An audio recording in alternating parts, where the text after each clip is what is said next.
Hello friends, welcome to my channel. আজকে আমার reception bridal booking ছিল একটা।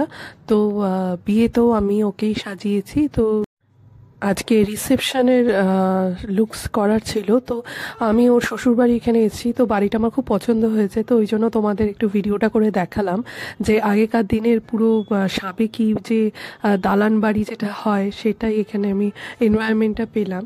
তো তোমরা দেখো কীরকম লেগেছে আমাকে অবশ্যই জানাবে। আমি কিছু কিছু ভিডিও করেছি যখন ওকে আমি সাজাচ্ছিলাম, তো পুরোটা আমি করতে পারিনি। তো তোমাদের সাথে সেটুকুই শেয়ার করছি। তোমরা অবশ্যই জানিও, আর যারা সাবস্ক্রাইব করোনি তাড়াতাড়ি সাবস্ক্রাইব করো। আর তোমরা অবশ্যই কমেন্টে জানিও যে তোমাদের ওর সাজটা কেমন লেগেছে। আর ওর রিভিউটাও আজকে তোমাদের সাথে শেয়ার করব। ওর কেমন, এটা ওর ফাইনাল লুক। তোমরা দেখে বলো কেমন লেগেছে, আর রিভিউটাও তোমরা এই ভিডিওতেই পাবে যে ওর কেমন লেগেছে। তোমাদের সাথে আমি সেটা শেয়ার করব, তোমরা অবশ্যই জানিও কেমন লেগেছে। খুবই ভালো লেগেছে, যেরকম চেয়েছিলাম সেরকমই লেগেছে। একদম লাইট মেকআপের মধ্যে আমি চেয়েছিলাম।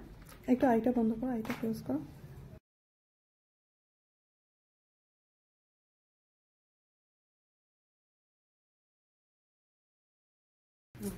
পছন্দ হয়েছে? একদম খুব আরো মানে মেকআপটাও খুব ভালো হয়েছে লাইট মেকআপের মধ্যে। লাইট মেকআপ চেয়েছিল। আন্টি বলুন কেমন লেগেছে? আমাদের খুব ভালো লেগেছে। আমাদের বৌমাকে মানে ন্যাচারাল লুকটা রয়েছে, এই জন্য আরো বেশি ভালো লাগছে। Thank you.